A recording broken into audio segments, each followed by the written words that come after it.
Dr. Einat Wilf, thank you so much for being with me on my podcast today. Thank you.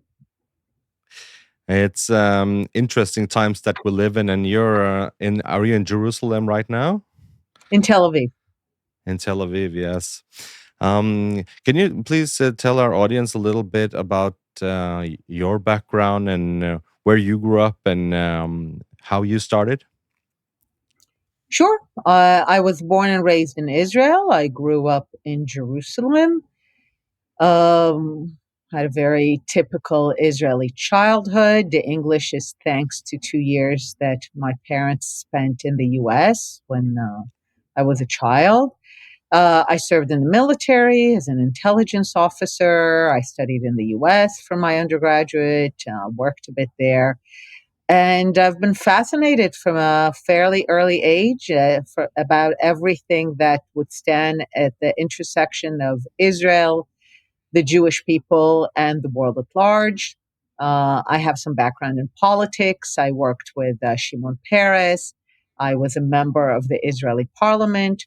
And ever since being out of politics, which is about 12, 13 years by now, I've been writing and speaking on issues relating to Israel, the conflict, the path to peace. I've written 7 books, and that brings us to the present. Would you say that you've been mostly on the left side of politics in Israel? I still consider myself on the left side, but my own personal journey is I grew up in terms of the Israeli political left at the time when the Israeli political left, especially in the 90s, became associated with the idea that Israel has a path to peace. And especially when it comes to the Palestinians, Israel's path to peace depends on the establishment of a Palestinian state. So the idea was that basically the only thing standing between us and peace was the establishment of a Palestinian state in the West Bank and Gaza.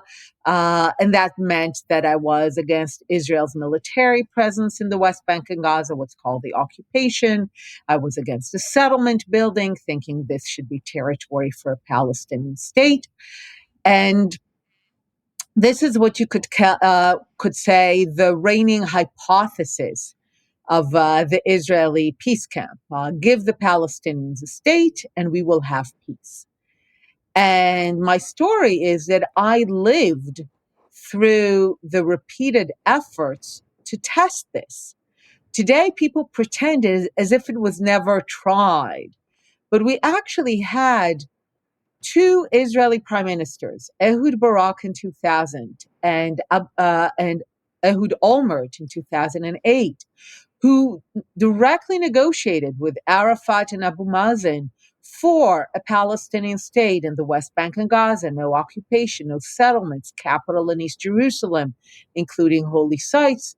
And in both cases, the Palestinian leaders walked away to no dissent uh, among Palestinians. I was in the coalition working with Shimon Peres and the coalition with Ariel Sharon when Israel disengaged from Gaza. You know, they are now talking about all these like European and Palestinian Authority monitors who will monitor the Rafah crossing. Well, I was on the negotiating team that was negotiating the excruciating details of that agreement, only to see everybody run away to Ashkelon, all these European monitors just run away to Ashkelon as soon as Hamas took over the Gaza Strip. So I had very personal experience of the vast gap between the high rhetoric, the good intentions, the detailed negotiated agreements, and their complete failure. Um, so as I'm living through that, and I'm living through the violence that followed every breakdown of negotiations, I lived through what the Palestinians have done with Gaza after Israel completely retreated from it. And I began to ask a very simple question. So, what do the Palestinians want? What stands between us and peace? Because it's clearly not a Palestinian state. That's something they could have had multiple times, and they didn't take it. And during this time, I began to ask questions. I do research. The research is what became the book, The War of Return. I Yes. um, I meet Palestinians. Oh, thank you. Um, and I realized that they've always told us what they wanted. We just didn't listen. Or when we listened, it sounded so outrageous that we didn't think that they really meant it. But they've always told us, from the river to the sea, Palestine will be free. And if you're wondering, free of what? In Arabic, it's very clear. They say from water to water. Palestine will be Arab exclusively. And as I do the research, I come across a great quote. It's a quote by the British foreign minister after World War II, Ernst Bevin. It's from February 1947 when he goes to the British Parliament to explain why Britain failed to fulfill the trust, the mandate that it received unanimously from the League of Nations. Once the Ottoman Empire collapsed, there was an understanding in the spirit of ending world wars that the peoples of the empires will have independence: the Arabs, the Jews, the Kurds, the Armenians, the Turks. And the Arabs got their states. The Turks did what they did to the Kurds and the Armenians and got a state that was twice as much as it was supposed to be. And the Arabs tried to do to the Jews what the Turks did to the Armenians and the Kurds. Um, but and they succeeded in preventing the Jewish state from emerging. So basically, the British failed, and he needs to explain why they failed. So he goes to the British Parliament and he says, His Majesty's government is faced with an irreconcilable conflict.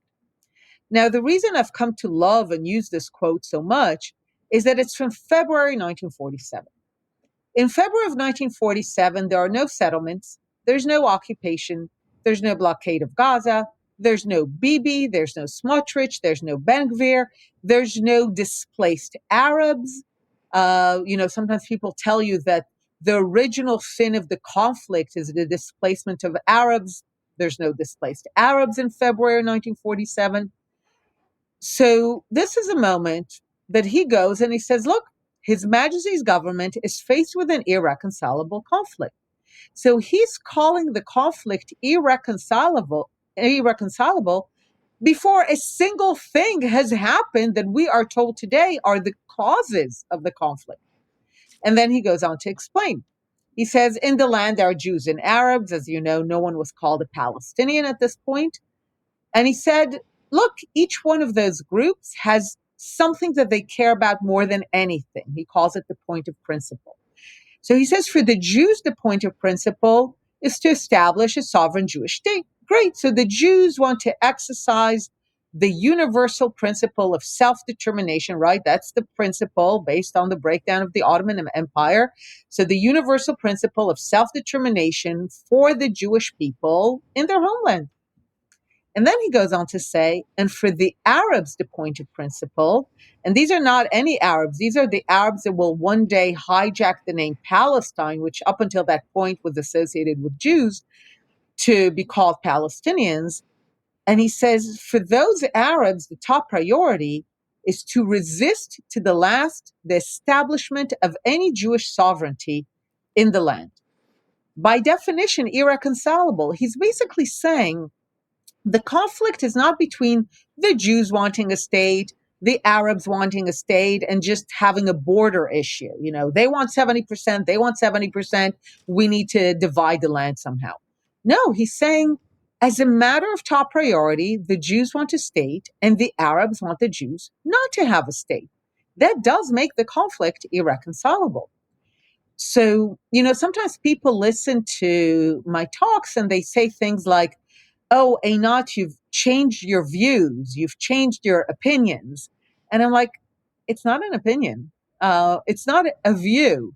I was like, think of it as a scientist. There was a hypothesis.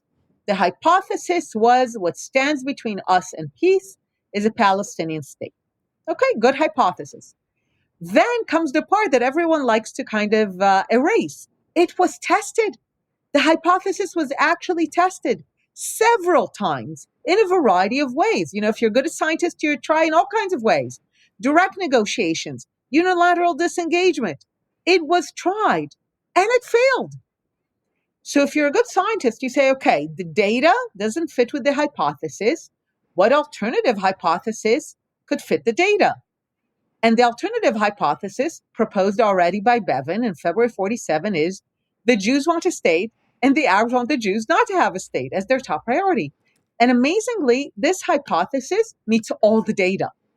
It actually has the best explanatory and predictive power. Bevin said this in February 47, but it predicted the behavior of the sides from his speech to the present. So it's not a view. I tell people it's not a view. It's a description that meets the data. And if you think there's a better description, by all means, but this, as far as I tried, this one actually meets the data.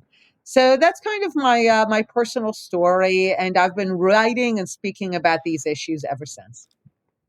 What would you think is the main difference between the right side in Israel and the left side on these topics that you've mentioned now? Hmm. So I don't know that there's much of a difference now. Historically, it used to be the difference that the right would say, we don't care what the Palestinians want because we want all of it, and we're going to find a way. The Palestinians will have an autonomy, or they can, be taken by Jordan. But by and large, the Palestinians cannot have a state. We want to annex most of the territories and give them some, autonomy. And the West and the left would say, no, the Palestinians are merely a people who want a state, an end to the occupation, and therefore that's what we need to do to get to peace. I don't know that this difference stands any longer because I think today, certainly after October 7th, there's a much broader acceptance in Israeli society that this is what our enemies want. Uh, and then the question is what to do with it, how to best handle the situation. Um, but I think it's the kind of division we used to have between left and right in Israel. I don't know that it exists much anymore. So you would say that the left and right has actually come closer together and has more of a similar approach to this? So let me tell you, for many years, when I would give my talk about the conflict, and I would say, look, as I said, I'm still of the left. I still want peace. I call myself sometimes a long term peace activist, saying, look, I want peace. I'm happy to share the land. Um, but I understand that what stands between us and peace is not an end to the occupation or no settlements or get rid of Bibi, all things that I'm happy to do. I just understand that they have nothing to do with what the Palestinians want. Um, so I say, I still want peace. I just understand that what stands between us and peace now is something much bigger and much harder than what we thought in the beginning. Even if it's difficult to remove settlements, or ultimately these are things that can be done and that Israel did several times. But now what I tell people is what stands between us and peace is the transformation of the Palestinian ideology, the people really. That's a much, much bigger, borderline impossible ask. But that's what stands between us and peace. That's it. So over the years, I would tell people, look, I'm happy to make peace. If tomorrow morning the Palestinians are transformed into Arabs who just simply want to live next to a Jewish state, I don't mind living next to a Palestinian state. It's not like I'm not religiously or ideologically opposed to it. Um, as long as the Jews have one state, it could be smaller. I'm okay with it, as long as it's really peace and not pretend. So over the years, people told me, who has your views in Israel now? Because on the one hand, I'm like supposedly very left wing, right? Happy to share and all that. On the other hand, I'm very right wing because I say things that sound really hard for people. I basically tell them, on this issue of no Jewish state, there are no Palestinian exceptions. This is the one thing that I say that people have the hardest time with, because they're like, oh, you're exaggerating, you're generalizing, you're painting it with a broad brushstrokes. The Palestinians have their extremists, you have your extremists, extremists on both sides. And I'm like, no, actually, it's not the case. On the Palestinian side, there are no exceptions.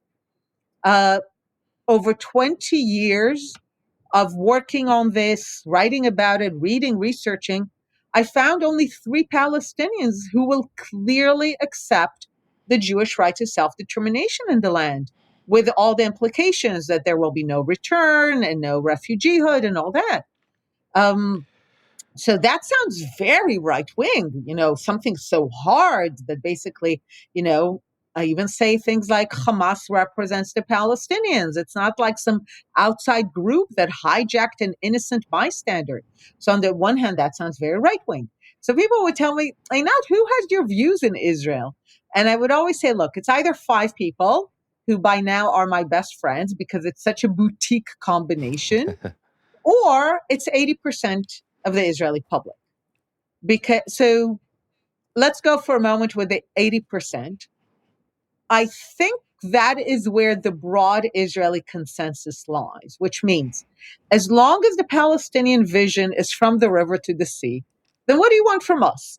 That's not a negotiable position. Okay. So there's nothing to ask us to do. But if they really finally end their century long war against Jewish sovereignty, then we'll talk. We're happy to negotiate. We'll compromise. We'll share. But we need to know that it's real. So I think this is why I say that I think this cuts across right wing, left wing. I think this is where most Israelis are. And also, the developments that have been in Israel since October 7th, do you think that has brought Israel closer together? The inhabitants of the people of Israel, the Jewish people, has it brought people closer together? Or does it also divide people in differences of opinions regarding this? Both. So some elements have definitely grown closer together, especially what you would call the serving and fighting elements of Israeli society. So there are clearly now stronger divisions between what I call the servers, those who actually serve in the military, who defend the country, and those who don't. So on the Jewish side, it's the ultra Orthodox. On the Arab side, it's most Arabs, especially Arab Muslims. Um, but it has brought that kind of the Israelis who serve their country. It has generally brought them together. I do think there is a broader and better understanding of what our enemies want. But we're Jews, so you also have this very intense argumentation, precisely because October 7th. By the way, we're so far from even processing what happened Yeah, on that day. We're going to it's have not done movies and yet. Mhm. documentaries and books and research and PhDs for the next 50 years, at least, on what happened on that single day and what brought it about, and the aftermath. So we're far from processing or even beginning to process what happened that day, but we do understand that something dramatic happened that day. That in many ways it is the darkest and perhaps the most important day in Israel's history since its founding, Yeah. because that day is a day of of Holocaust imagery, entire families, people basically losing families, until October 7th, when we read stories of the Holocaust, of like, he came from the Holocaust and lost his entire family, all his children, the brother and the sisters, and suddenly this happened. And you literally had a colleague who described what the Palestinians did that day as Einsatzgruppen, just Arabic speaking Yes. Einsatzgruppen, going door to door, shooting people, looking for them in the safe rooms, in the closets. The idea of people hiding in the closets, like you really got all this like Holocaust, pogrom, Farhud imagery. And it happened in the sovereign state of Israel. So this is the most dramatic day in Israel's history since its founding. And I think a lot of the way we're still dealing with it is yelling at each other, about whose fault it is. And so that's also happening. Yeah, it's almost like the history books came alive, right? That's how I view it because my family also, I live here in Norway, but I'm Jewish as well. And my great grandmother was deported from Norway here and killed in Auschwitz. So I always felt like this was such a long time ago. This was like seen black and white pictures of them, and it always felt like this could never happen again. Right? This is like we're done with that. There's no more anti-Semitism. Right? People aren't that stupid that they would like do that again.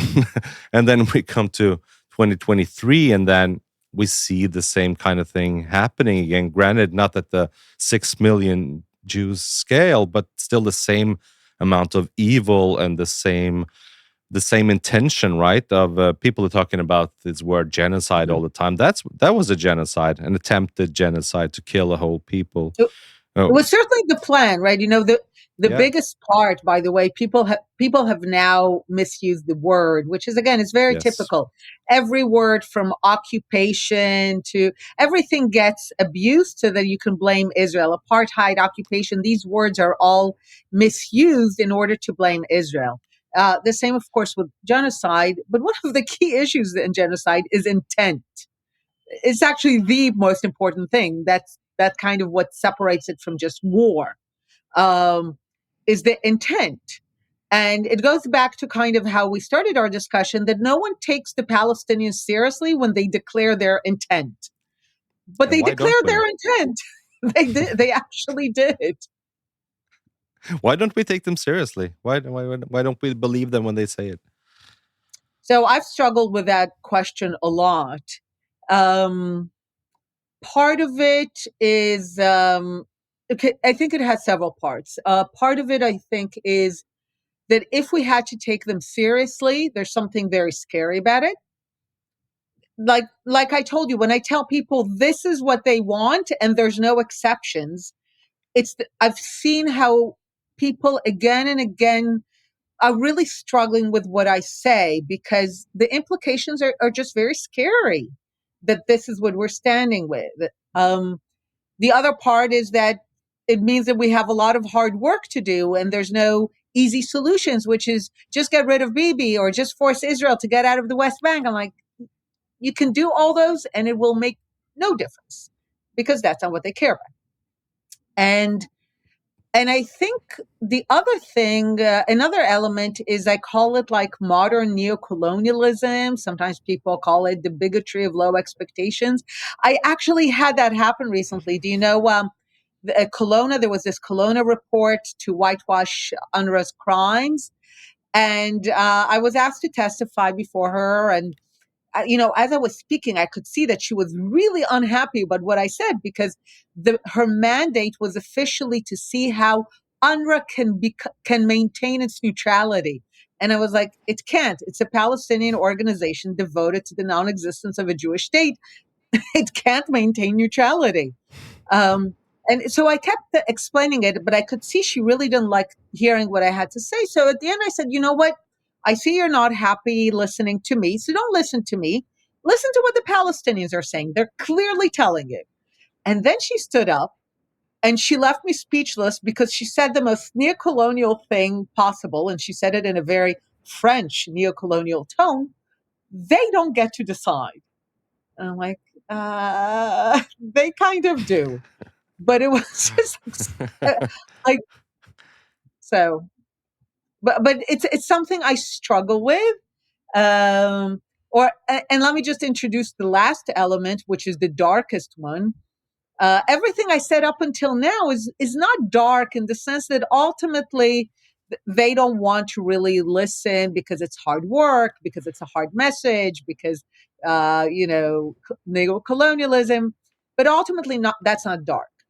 The dark explanation that I definitely had to begin to consider after October 7th is that it's not that they're not listening to them. It's that they listen they very well.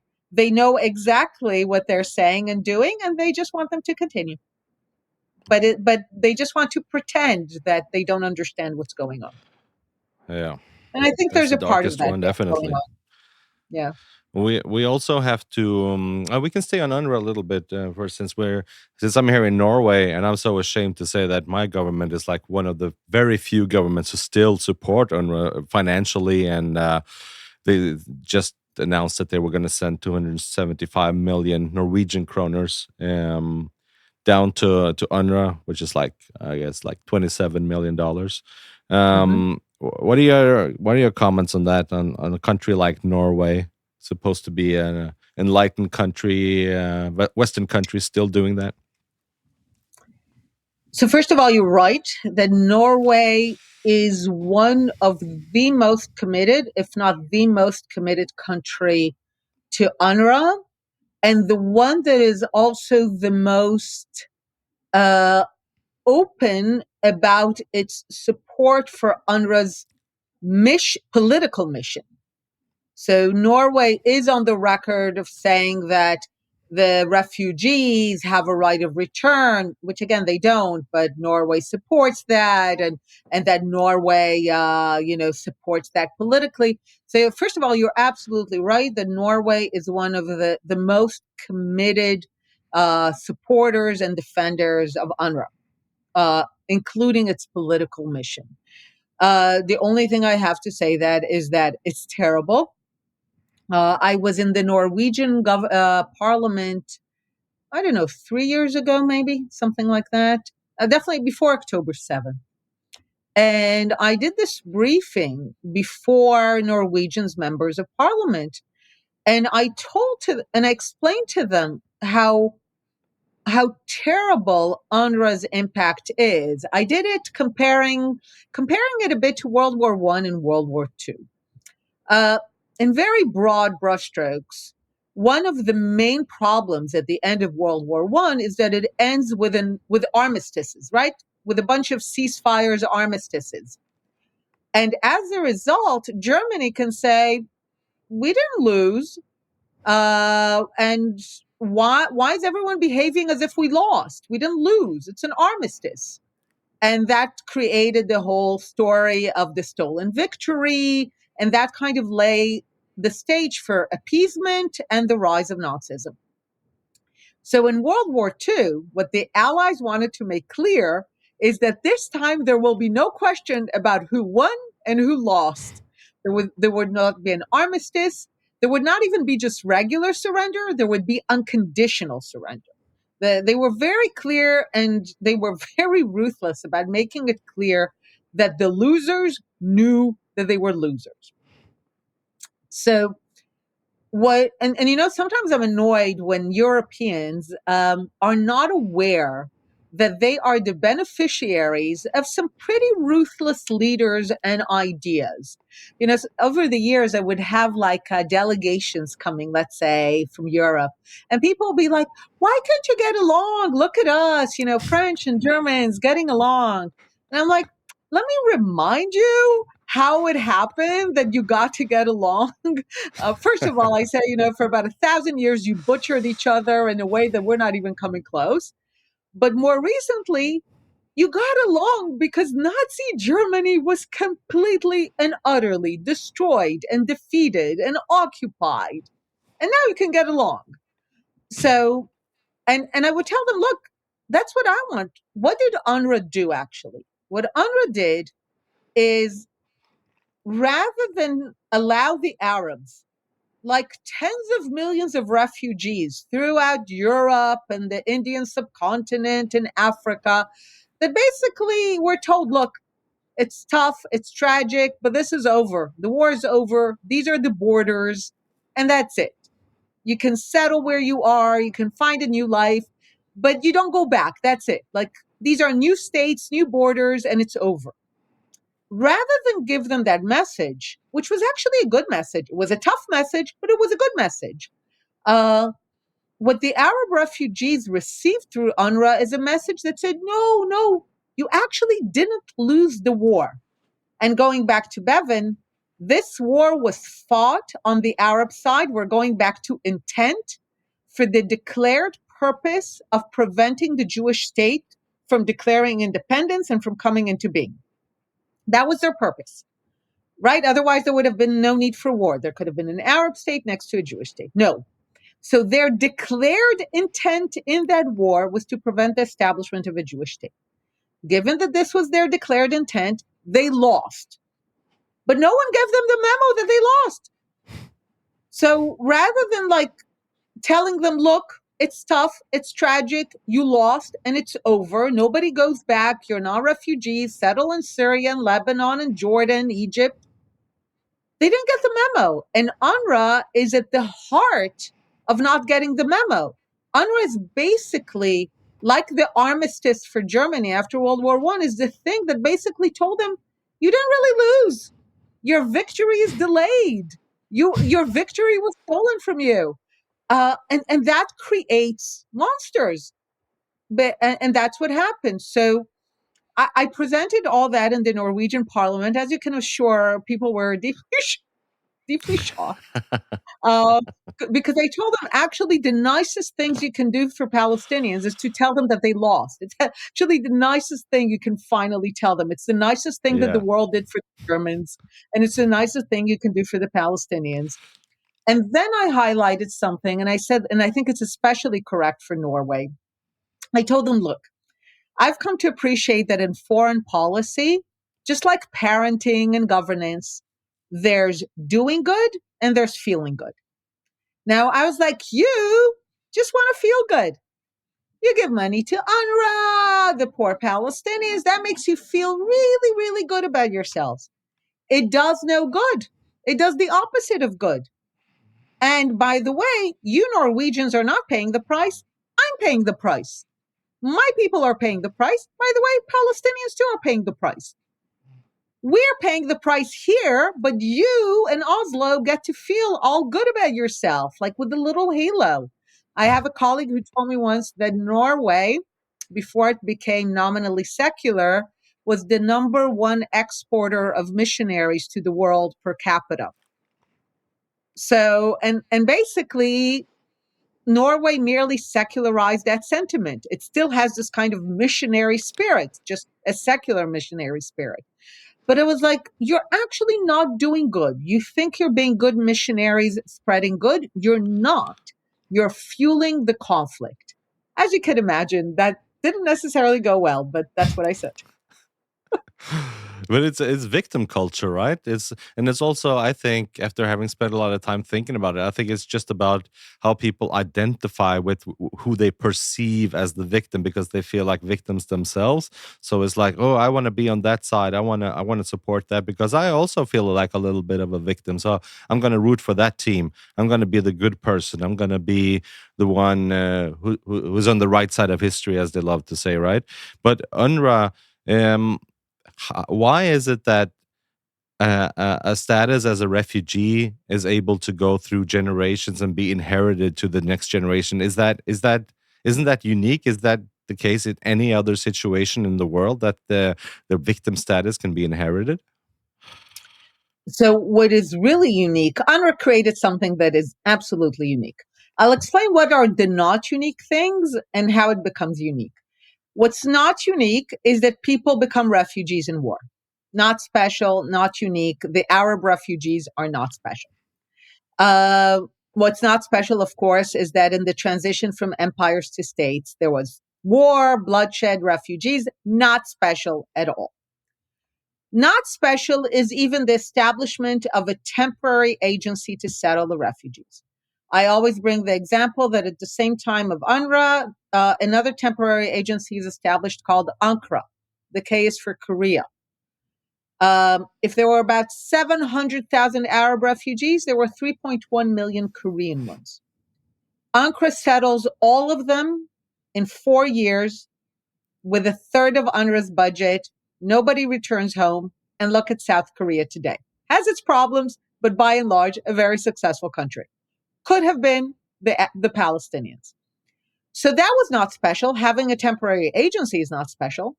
What is special is keeping that agency alive for 75 years. And how did that happen? The Arabs, because they refused to accept that they lost a war against the establishment of a Jewish state, what they did is they hijacked UNRWA, the first of many hijackings. They hijacked UNRWA to serve as a weapon in that ongoing war. How did they do that? First, they made sure that UNRWA will not settle a single Arab refugee. They would torch down the offices. They attacked the staff, which at that time was still foreign. And they made it clear that not a single Arab refugee will be settled. That's unique. The refusal to settle even a single one. When it became clear that UNRWA cannot settle a single Arab refugees, the funders of UNRWA at the time, which were mostly the US and the UK, wanted to close it down.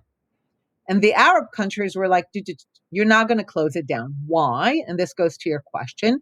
At the same time that UNRWA was created to settle the Arab refugees, the UN created the actual refugee agency called the UN High Commissioner for Refugees. The UN High Commissioner for Refugees is entrusted with implementing the Refugee Convention. The Refugee Convention seeks to settle refugees however possible. If they can go home, that's great. But they don't have to. They cannot be forced to. And it's not a priority. If they can, that's great. But if not, it doesn't sit for 75 years and saying, we're going to no. They move on and they say, can you settle where you are now? Great. And if not, can we get you to settle in a different country? But basically, the Refugee Convention seeks to individually end the refugee status for people. Now, the Arabs realized that very quickly. They realized that if the Arab refugees would be treated according to the Refugee Convention, according to the international standards that were just being established, within a few years, there would be no Arab refugees. So they created a loophole, and the loophole goes like this. It says that UNHCR will take care of all refugees in the world except those that have an agency. And the only way to keep this UNRWA loophole is to make sure that UNRWA never closes.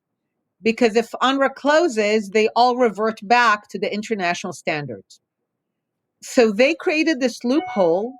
And once they created this loophole, a bizarre thing was created. Whatever UNRWA does is legitimate.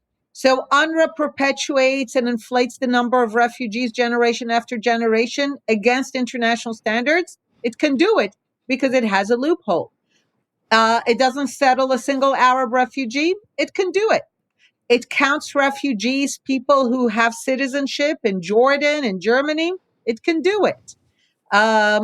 It counts refugees, people who live in Ramallah and Gaza.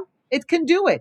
Basically, as soon as UNRWA had this loophole, it can do whatever it wants. And what it wants, because it was hijacked by the Palestinians and Arabs to serve the goal of no Jewish state, what it does is in the service of destroying the Jewish state. And then, as of late, then Israel and the Knesset, right, determined that UNRWA was supposed to be or will be closed down. Is this a unilateral decision that both the left and the right in Israel agreed on to close down UNRWA? So it's important to note Israel cannot close down UNRWA. That would be nice, but it can't. UNRWA operates based on a mandate, and because it's temporary, that gets renewed every 2 to 3 years in the UN General Assembly. What Israel can do, and that's what it did, is to decide that it will no longer cooperate with UNRWA.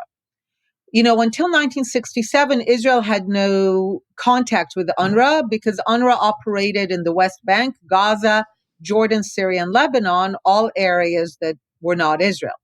After 1967, the West Bank and Gaza come under Israeli military control, and Israeli agreed to an ad hoc voluntary cooperation with UNRWA. But it was agreed that within a week's notice, each side can stop the cooperation. So 57 years too late, Israel basically said that it's no longer cooperating with UNRWA. It cannot close it down, but it can basically tell UNRWA, we're not cooperating with you. So sometimes people tell me, oh, so if this does not close down UNRWA, what good does it do?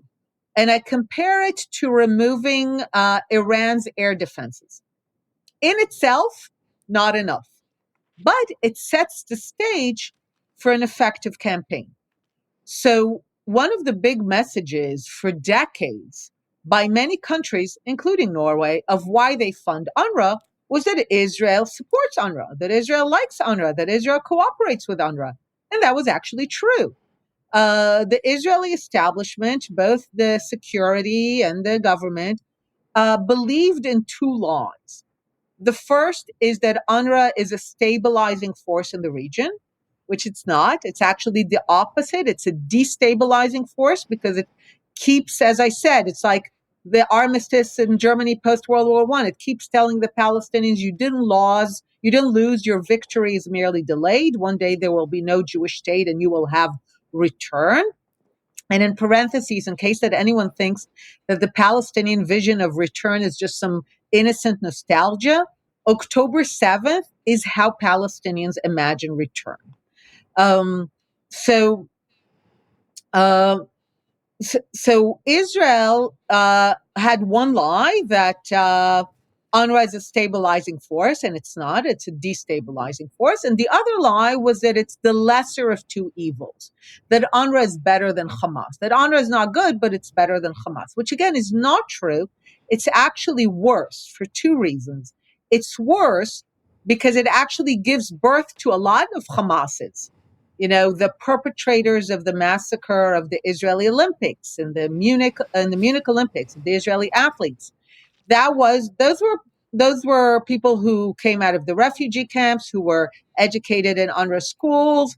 The planner was an UNRWA teacher. So, and there was no Hamas then. This was the Fatah. So this was Black September. So UNRWA is like basically the soil that constantly grows to new terrorist organizations, which makes it worse. And the other thing that makes it worse is everyone thinks it's a nice organization because it has the letters UN, which makes it harder to fight. For years, when I would speak against UNRWA and write about it, be like, enough with this obsession. What do you want from this nice organization that has the letters UN and just helps people? So what the Israeli Knesset did, and I have to emphasize, especially as a former member of Knesset, how amazing is what the Knesset did.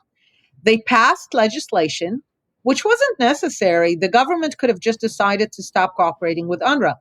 But the members of Knesset began to realize that the government is now moving. That also goes to the change in the Israeli public. The Israeli public, I think, is much less tolerant now of lies. So we don't want to live with lies anymore, and especially not the comforting lies. Oh, UNRWA is good. Hamas is deterred. We don't want to hear lies from our leadership anymore. So the members of Knesset began to realize that the government is now moving.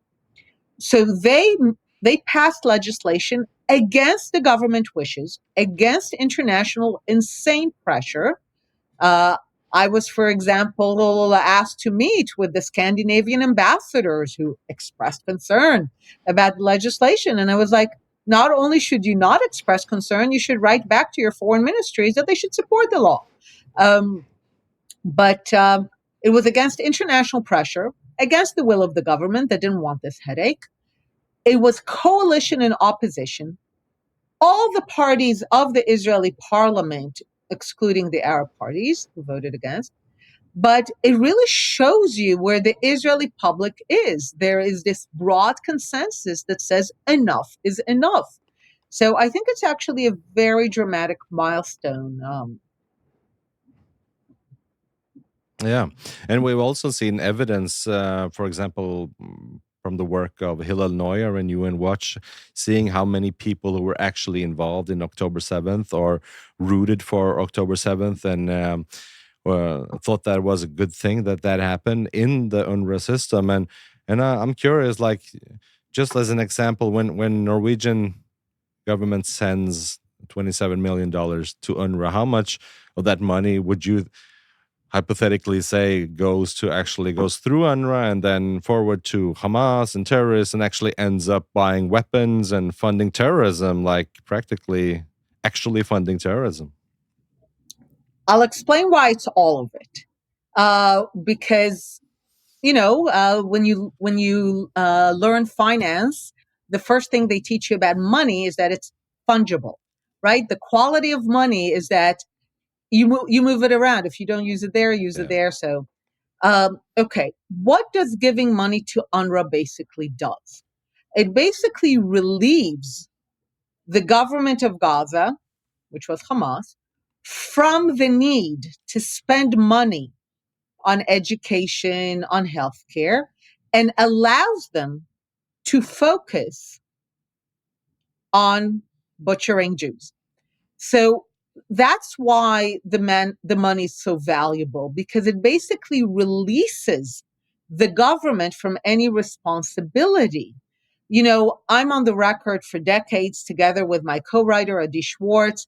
We went to parliaments all over Europe, in the US, in the UK, before October 7th to tell them the following: don't give money to UNRWA, because it feeds the Palestinian vision of return, which is not some innocent idea, it's a violent vision.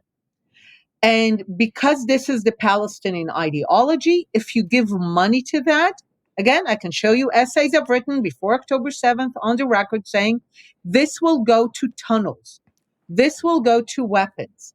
We now also have data that UNRWA for years demanded that the payment to teachers in Gaza will come in cash.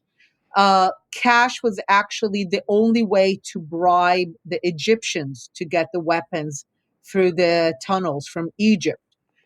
So UNRWA's insistence on getting paid in cash was also key to the operation of bringing in the weapons.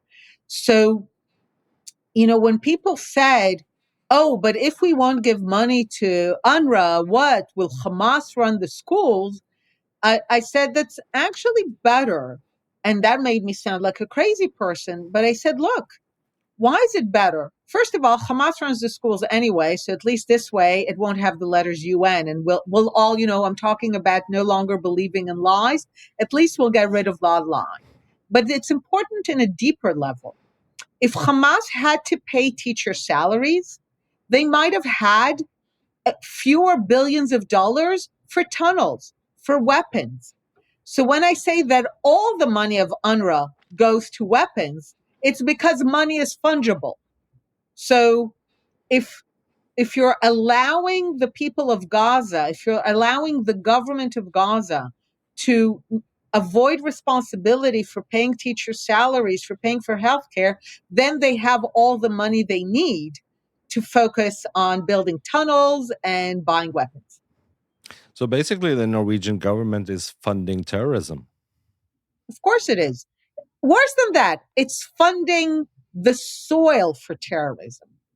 Before October 7th, I was on a panel which discussed terrorism funding. and it had some European Parliament members.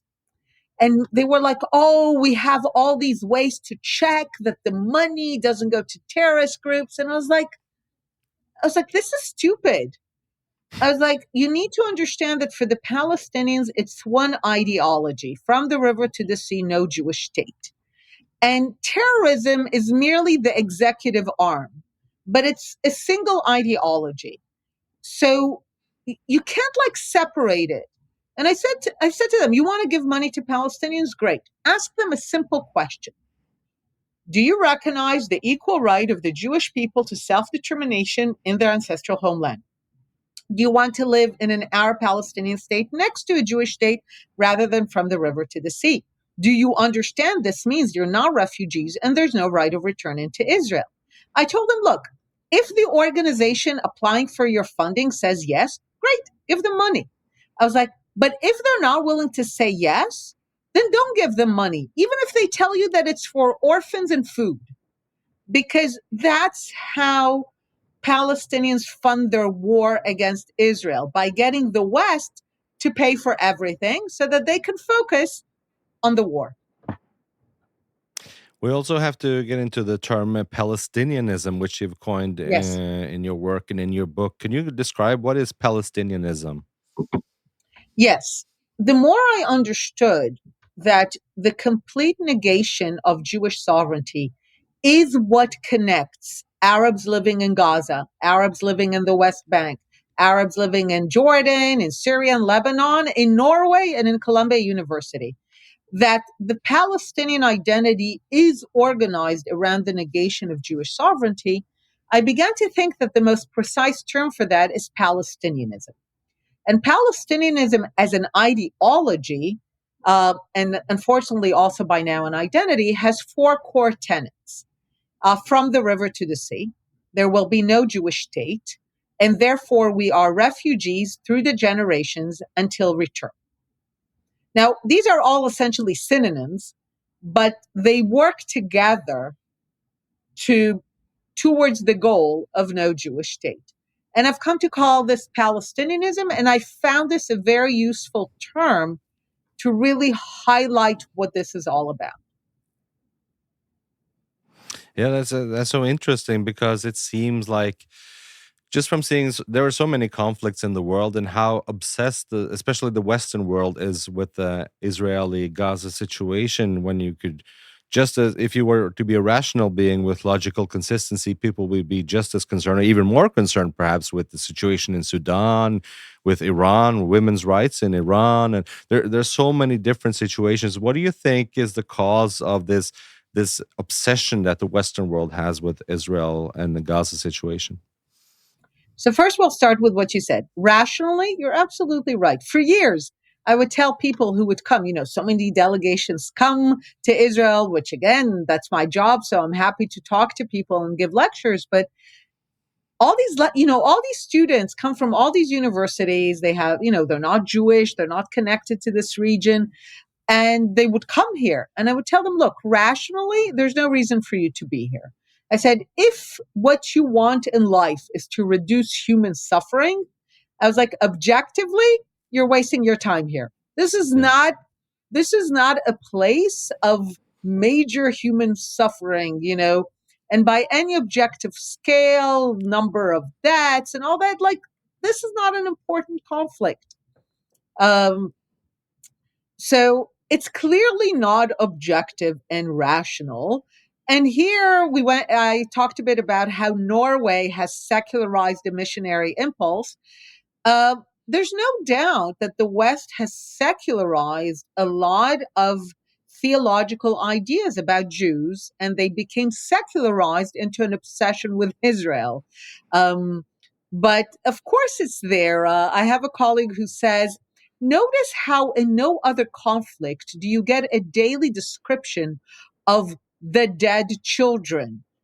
Which again, all you have to say is the children in Gaza, and you kind of uh, connect into a long history of libels about how Jews have a ritual desire for the blood of non-Jewish children. I mean, it's these are very ancient ideas. The Jews being nefarious, up to no good. Um, so these are very ancient ideas, and even if they come in a secular kind of garb, they're still the same ideas, and clearly the source of obsession is from there. Otherwise, you're right; it's not rational. Would you say that these ideas are so deep and so ancient that people mostly have them subconsciously, that they're not even aware what they're doing? Oh, for sure. Not only that, by now people don't understand how they operate. They're like, but this is what I read. They will say, but this is what I read on the news.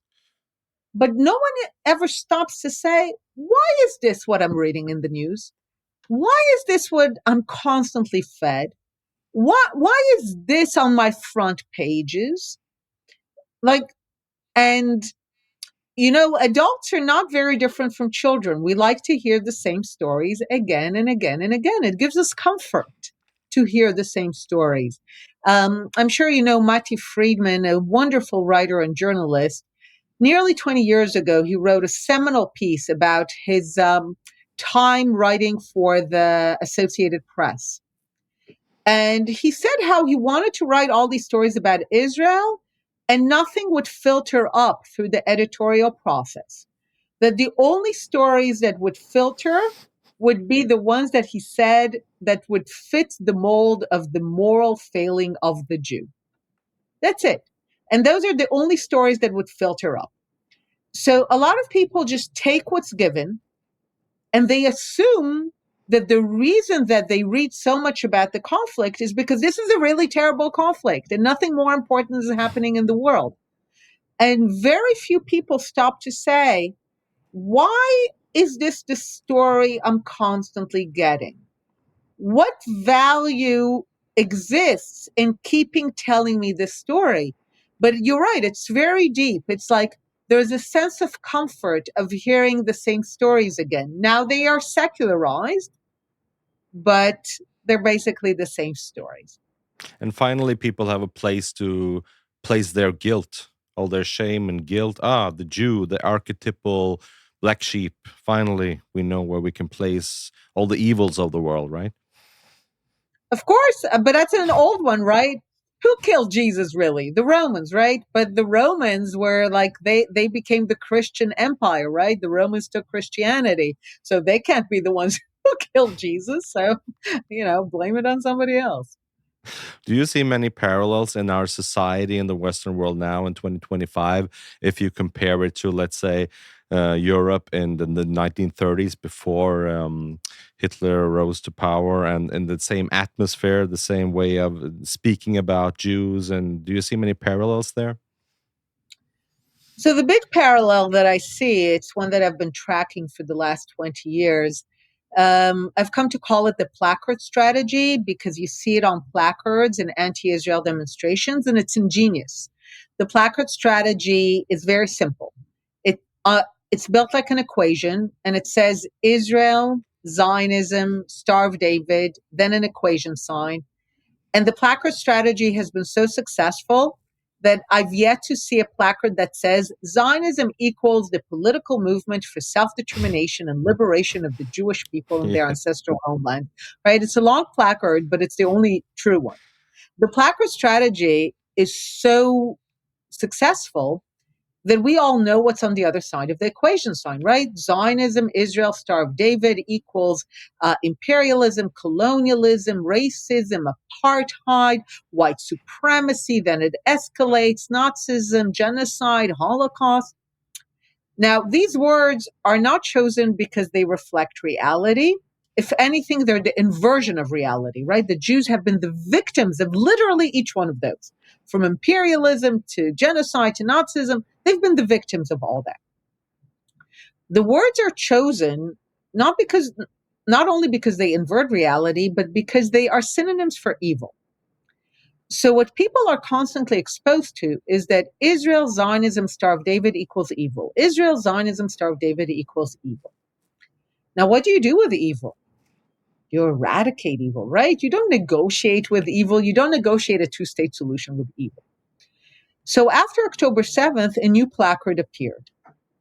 And it said, keep the world clean. And it had an image of a Star of David in the trash bin. And I remember seeing that placard and saying, bingo, that's the logical conclusion of the placard strategy. Because if you build the story that there is an evil out there, then what you create is the notion that there is a utopia, a clean world, a beautiful world.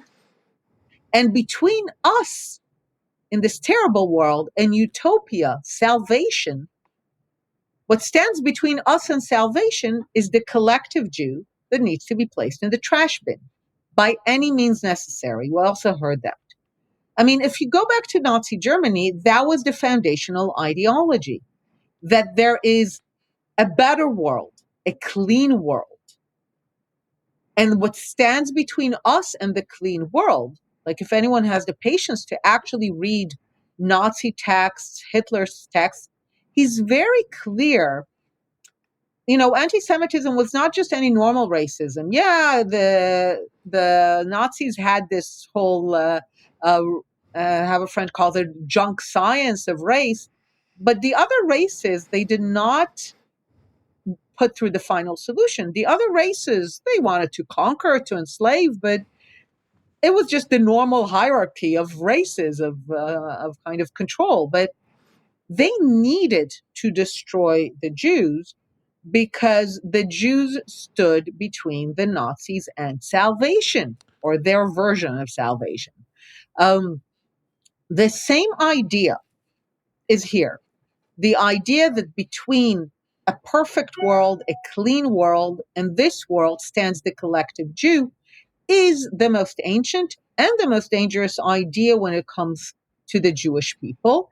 Um, and it's no coincidence that while all the evil words are on the side of Israel, Zionism, Star of David, all the good words, justice, equality, freedom, rights, they're on the side of the negation, which is Palestinianism, right?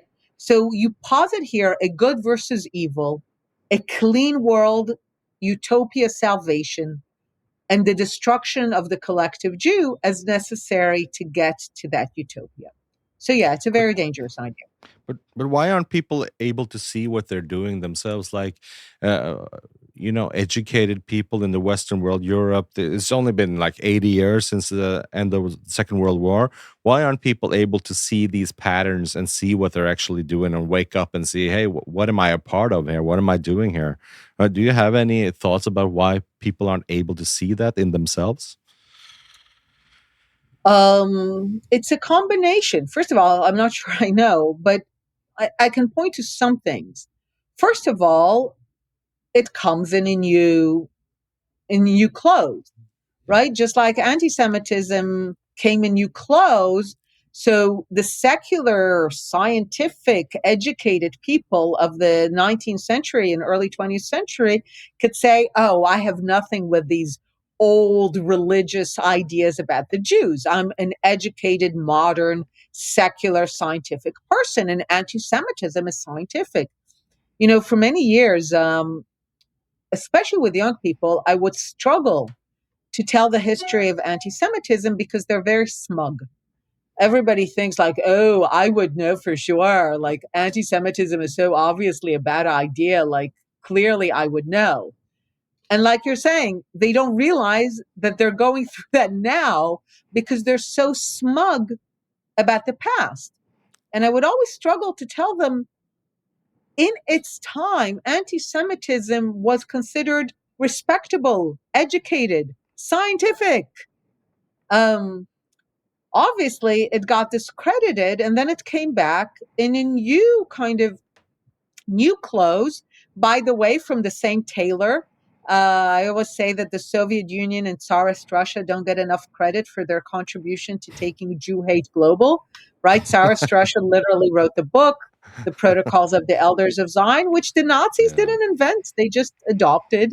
And again, the world is not inventing anything. It's just adopting what the Soviets created. And the Soviets literally created the placard strategy, laundering it through educational institutions, right? You can get a PhD in Zionism as colonialism. You get tenured for Israel's committing apartheid. They would launder it through the UN, through the International Court of Justice, Criminal Court. That's how the placard strategy works, by giving it respectability. And when things are respectable, people fall for it. And they're just too smug. They don't see that they're literally going through the same thing.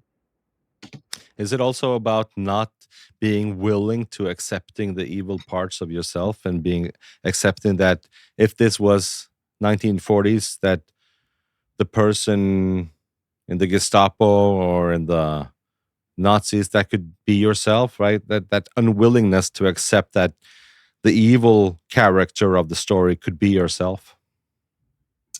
So I have a colleague who defined evil very beautifully. He said that evil, or for evil to take place, you need to believe that a person or a group of people stands between you and salvation. Because only that belief can lead you to the greatest acts of evil. If you think you're on the way to doing the greatest good, right? You're on the way to bringing utopia and salvation to this world, then for that, you're willing to commit the greatest atrocities. Um, I've been struggling a lot, especially we're not a lot after International Holocaust Day. Um, I've been following very closely how this day was hijacked too, right? It started earnestly as an International Holocaust Commemoration Day, and then it descended to what I came to call International Some Bad People Did Something Bad to Other People Day. And then, especially this year, it descended into Let's Show That the Jews Are Nazis Day. Uh, Yes. and you can combine two and three, but never one.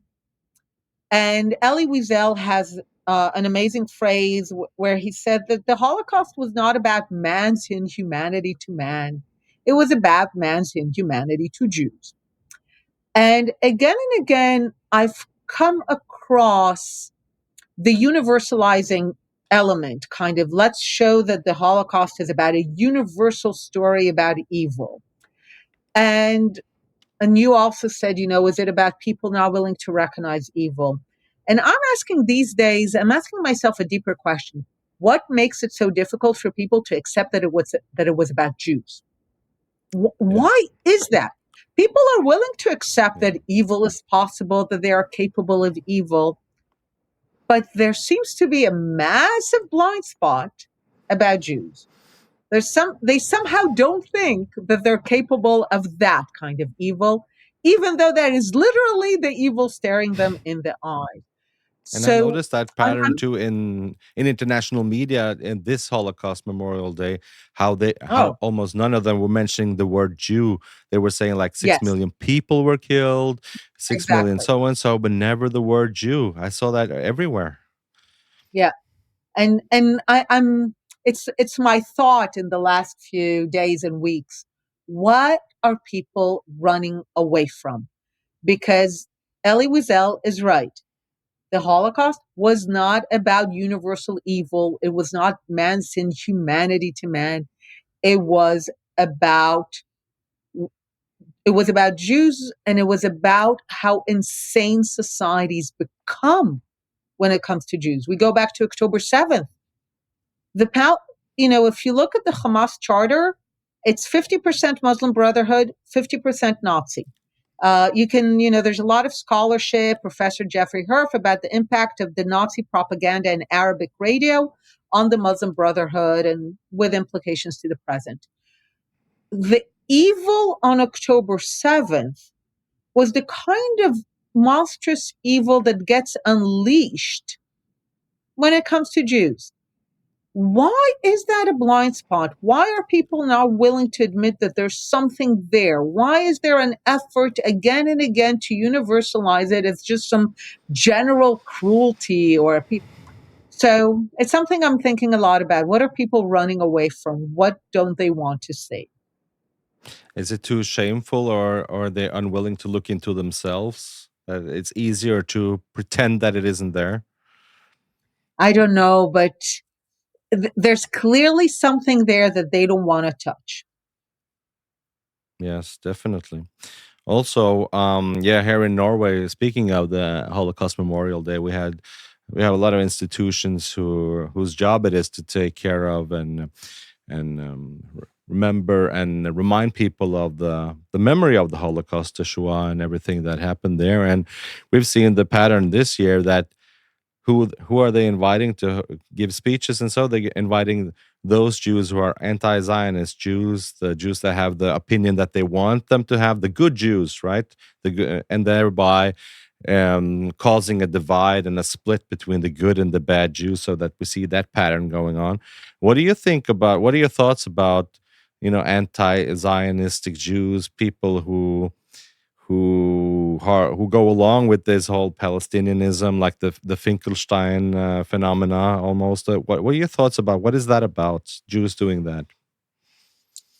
So I'll start by saying that it's a permanent feature of Jewish life. Again, it's the secular conversion. During the medieval debates, who would the Jew debate? The Jew would debate the converted Jew, right? On the Mhm. other side, representing the church, were always Jewish converts because they were the ones that would bring the Talmudic quotes and all that. Um, so I'll start by saying that it's an old phenomenon, a permanent feature of Jewish life. Um, the tragic part of it is the part that because Jews are a minority, there is always immense pressure and tremendous rewards for selling out your people. If to quote Churchill on appeasement, it's feeding the crocodile, hoping you'll be fed. You'll be fed last. Um, the notion that if you sell out your people, you will somehow be saved has never proven to be true. Um, and well, maybe individually, but then people had to live with that all their lives. Um, but it's when you're in a minority and there's massive pressure and rewards. Many years ago, sitting in a Knesset discussion, there was a young student who said, "Look, I'm now looking into PhD programs, and my options are as follows. I can do an anti-Zionist PhD in America, and I could do a post-Zionist PhD in Israel." But she's like, "Those are basically my options." Uh, the tenure, the rewards, the platforming, like you said, getting invited to speak, come to selling out your people. And unfortunately, there will be always those who respond to those incentives. Yeah, because we've had discussions here in Norway and the jury here in Norway. What our thoughts about this, and in one sense, I think that it's important, especially in Jewish culture, to allow lots of differences of opinion and have debates and discussions, and that's a typical part of Jewish life is to disagree and honor disagreement. But I think there's something different about going out and selling out your people. Yeah, as you said, is like that doesn't fall under the umbrella of disagreement anymore. That's something about betraying your own people. Yeah. It pretends to be an honest disagreement, but you're right, Yeah, it's not. yeah. Also, people here in Norway, I think like in general society here believe that if Netanyahu is kicked out of office, then Hamas will release the hostages and the war will be over. And people here believe, and that he and the right wing cabinet is the driving force behind the war. What would you say to that kind of belief? So, first of all, this is why I bring the quote from February 47, because as I said, there's no BB, there's no excuses. There's like, so it's really good. Like, this is what they are. But this first of all, the whole hostage situation to me shows a real betrayal of the world. But and people calling it a deal, it's not a deal. It's ransom. It's extortion. If you agree to pay a ransom, you're not going to go home and say, "I did a good deal," right? You paid a ransom under duress. Okay, so We're paying this ransom in just a terrible arrangement of this drip, drip, drip week after week. And every week, Hamas is now putting on productions, right? They have printing presses and all that, which again shows you like all the lies about famine and genocide and suffering. And like, but, and again, people never ask, why are those the lies that I'm willing to believe? Why am I so eager to believe that? Let's put that aside. Okay, so they put on these productions. And when they were releasing, when we ransomed our four soldiers, the female soldiers, the spotters, they put a big stage. Now, those soldiers were very dominant in the Israeli consciousness. They knew that they had all of Israel watching their production, right? And they put a big sign, which they had a printing press working in Hebrew, which means that this was intended for us to read, for the Israelis. So when all of Israel is watching them in the Hebrew language, what are they writing on the poster? The day of our freedom will come. We will one day have a state. Gaza is ours forever. What they chose to write when they have the attention of all Israelis is Zionism will not win, right? They're not saying anything positive for themselves. This goes back to what Palestinianism is. Palestinianism is about negating what the Jews have built. So they're not proposing a positive vision.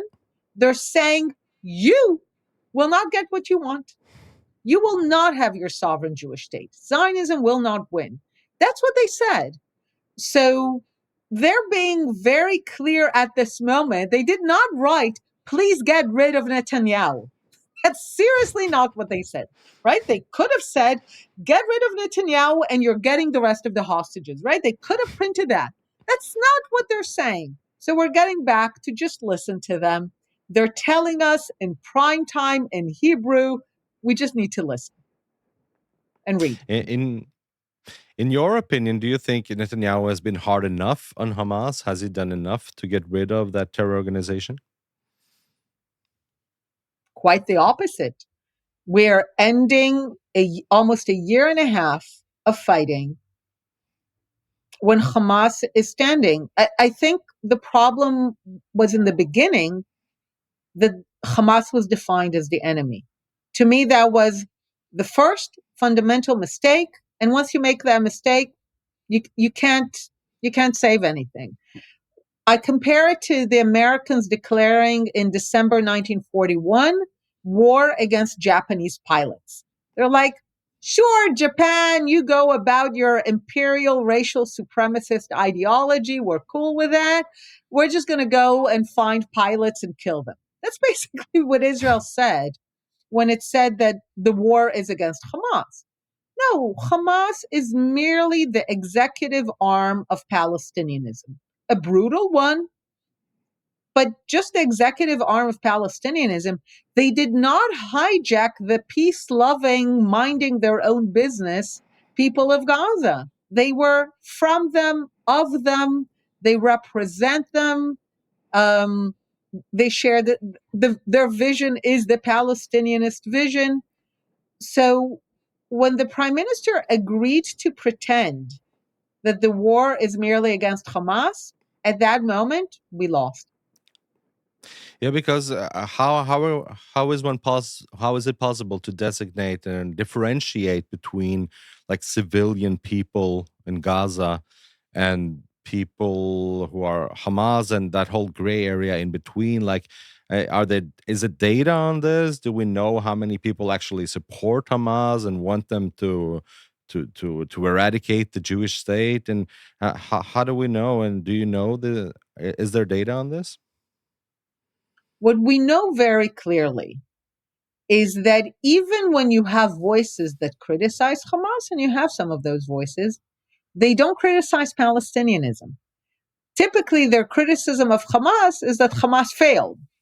Like, look at the destruction, look at the mess, look at what you let. But they're not. But you don't hear voices. And again, I've made it my business to listen very carefully.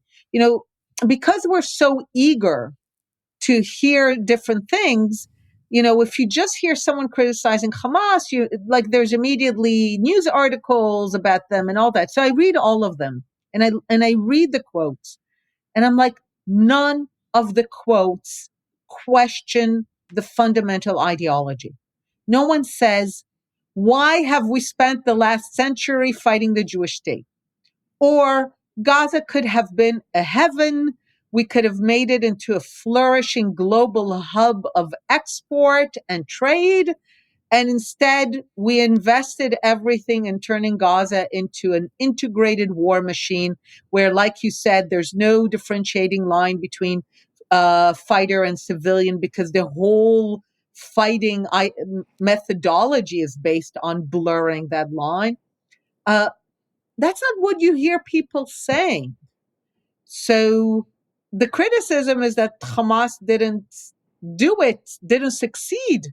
But when they thought Hamas was successful on October 7th, what you had was euphoria. And you did not see, at the moment when they thought Hamas was successful in destroying the Jewish state, or at least beginning the process, they not only did they not criticize Hamas, nobody said, what are you doing murdering people? There was euphoria all across the Gaza Strip, in the West Bank, all across the Palestinian world, university campuses, everything. You did not see a single poster in any demonstration in London, in Colombia. I'm not saying in Gaza, in London.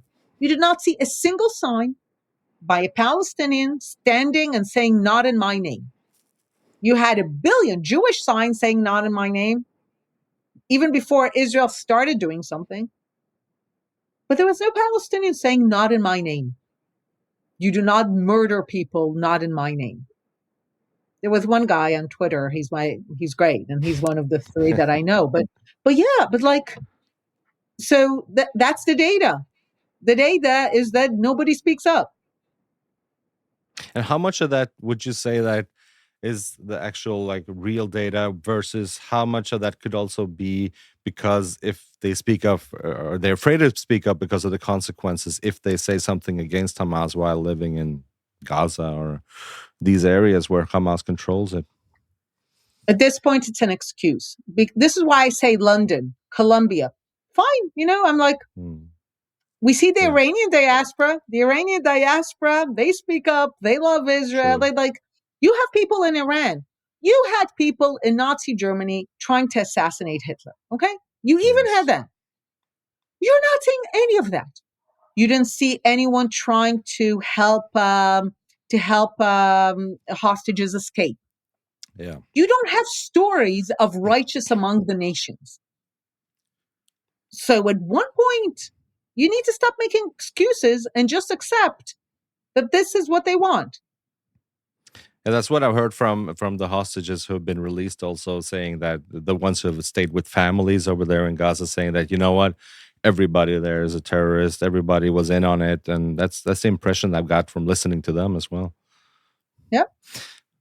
And also, if it is it possible to explain, like if you were to explain it to a kid, like the actual historical nature of the Israel Palestinian conflict for like a child to understand, is it a way to summarize that and so that people could understand it simply?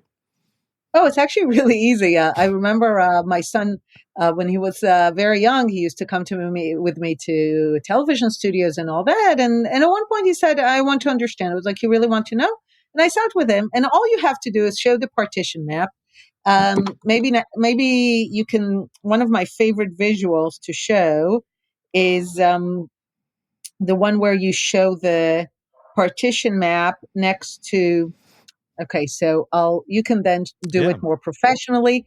But what you see is the partition map, and next to it, the incidence of malaria in early 20th century in the land. So basically, the land that was allocated to the Jewish state was the land that the Jews reclaimed from malaria plus desert, right? And this is after the Arabs were able to prevent the Jewish state from emerging in the 30s. They had a lot of victories along the way, closing the pre-state embryonic Jewish yishuv to Jewish immigration. basically, they were almost successful in preventing the establishment of a Jewish state. And ultimately, kind of, the Jews were able to secure a vote so that they can get the lands reclaimed from malaria plus desert. And even that, the Arabs said, absolutely not. So it's really easy for a child. You say the Jews were willing to share, and the Arabs said, absolutely not. You get nothing. That's it. That's the easiest thing to explain to a child. One I side is have willing some to share, and one side says you get nothing. I have some questions here that my Jewish friends sent to me that I wanted to ask you if you have the time. Sure, let's do it quickly. Yes. One question is that how can we reach through with the message that Israel and Zionism is actually a legit cause? How can we get that message through?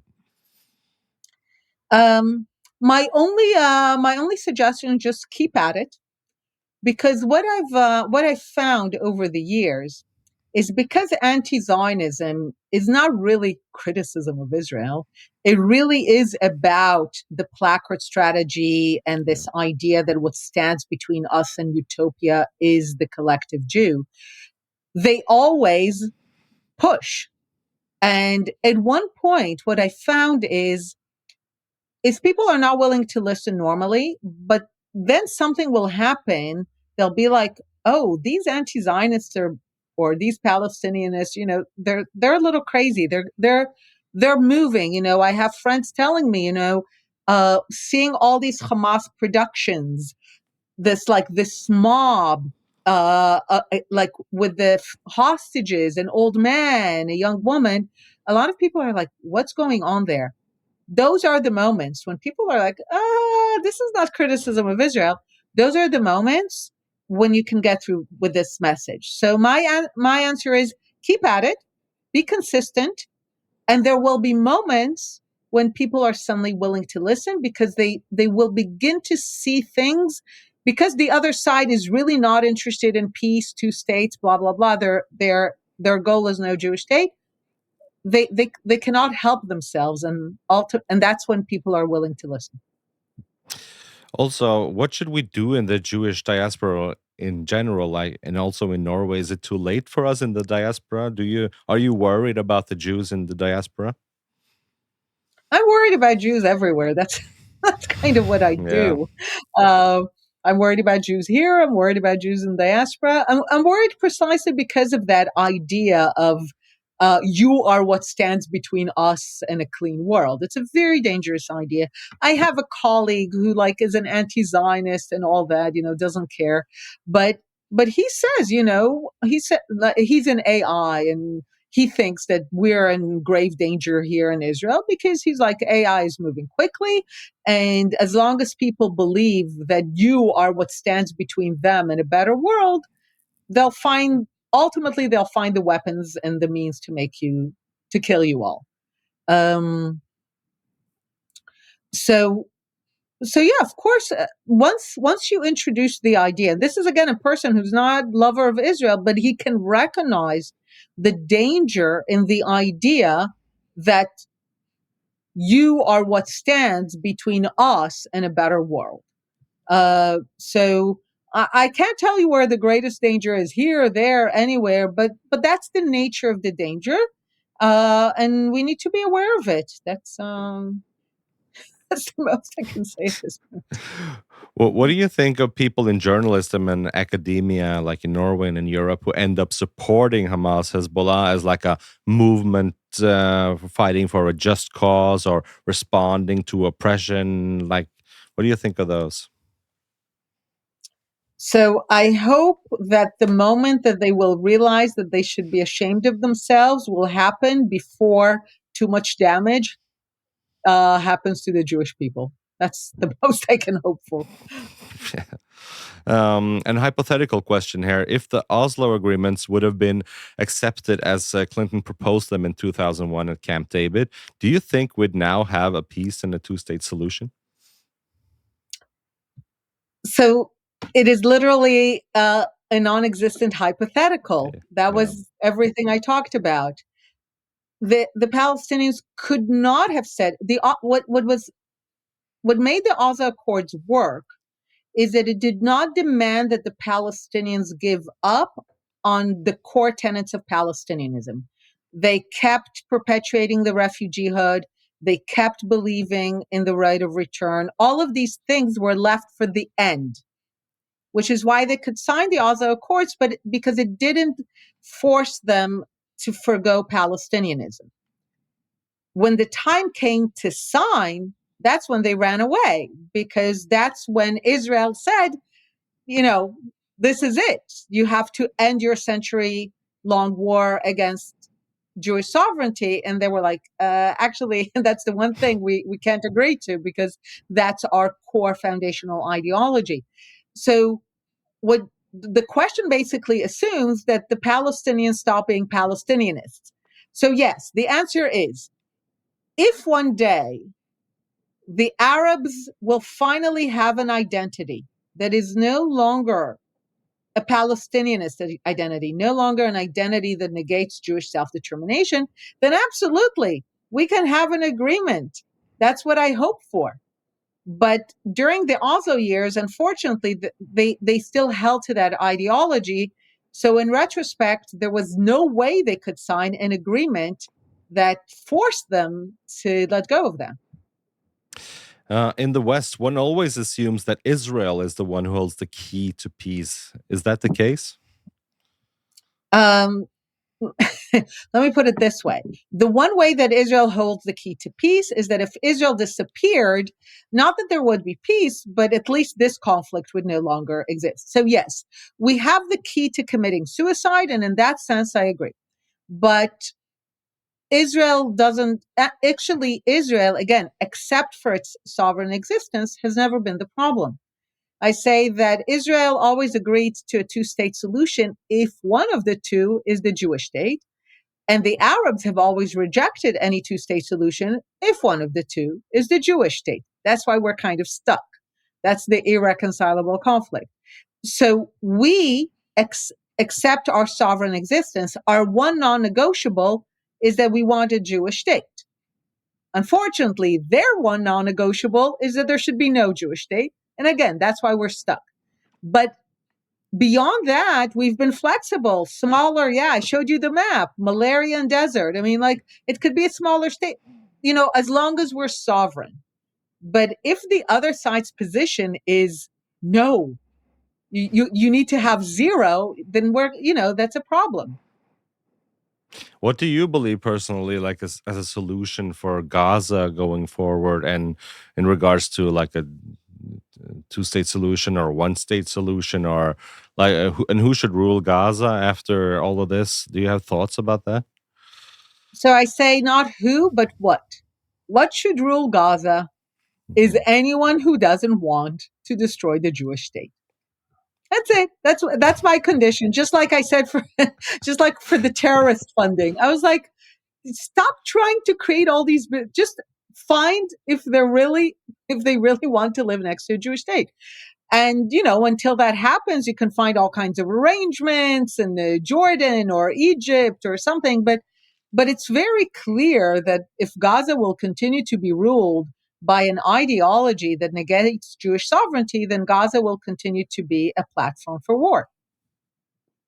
What about the two-state solution? Do you believe in that in the long term? I'm agnostic. I say, look, I just want the Arabs of the West Bank and Gaza to no longer want to destroy the Jewish state. Once that happens, how they want to govern themselves, by being annexed to Jordan or Egypt, by creating 7 emirates. I have a colleague who proposes 7 emirates. But I don't know. They want whatever it is. I'm agnostic. They want a state, great, as long as that state is not about destroying the Jewish state. So I say those are not the important issues, how we make the political arrangement. What's important is, does the ideology of Palestinianism, not the people, can the ideology finally die? Just like Nazism was killed as an ideology, but most Germans lived to become a pillar of world peace. But That's it. That's what needs to happen. Palestinianism as an ideology needs to die so that the people can live. Yeah, and I have a final question here. The Okay. UN. What's your perspective on the UN? Are they trustworthy? Are they? What are your thoughts about the UN in general? So, like everything that Palestinianism has hijacked from airplanes to the UN, they destroy it because, again, it's a destructive ideology. So it brings destruction everywhere. Whether it's Arab countries like Jordan or Lebanon, whether it's the Gaza Strip, it's a destructive ideology. So it brings destruction. Uh, so I have so I have now a crazy idea for the UN, how to save the UN from complete destruction, because this is clearly where it's going. Like it corrupted the UN, the insertion of Palestinianism by the Soviets and the Muslims in the 70s really corrupted the UN. It's corrupting its institutions. So I have an idea to give Israel a spot on the UN Security Council, a permanent seat, because we go back a bit to the International Holocaust Day. Societies go mad when they believe that the collective Jew stands between them and salvation. So maybe if we actually put the Jews, give them a seat at the UN Security Council, maybe then the UN can go back to actually doing what it was supposed to do rather than being obsessed with the Jewish state. So that's my crazy I idea. agree. I agree. Dr. Einat Wilf, thank you so much for your time and for joining me on the podcast today. It was enlightening and so interesting. Thank you. My pleasure. All right. Thanks, guys. And thanks for everybody who's been listening and watching this podcast. Thank you. I'm Israel Chai. Absolutely.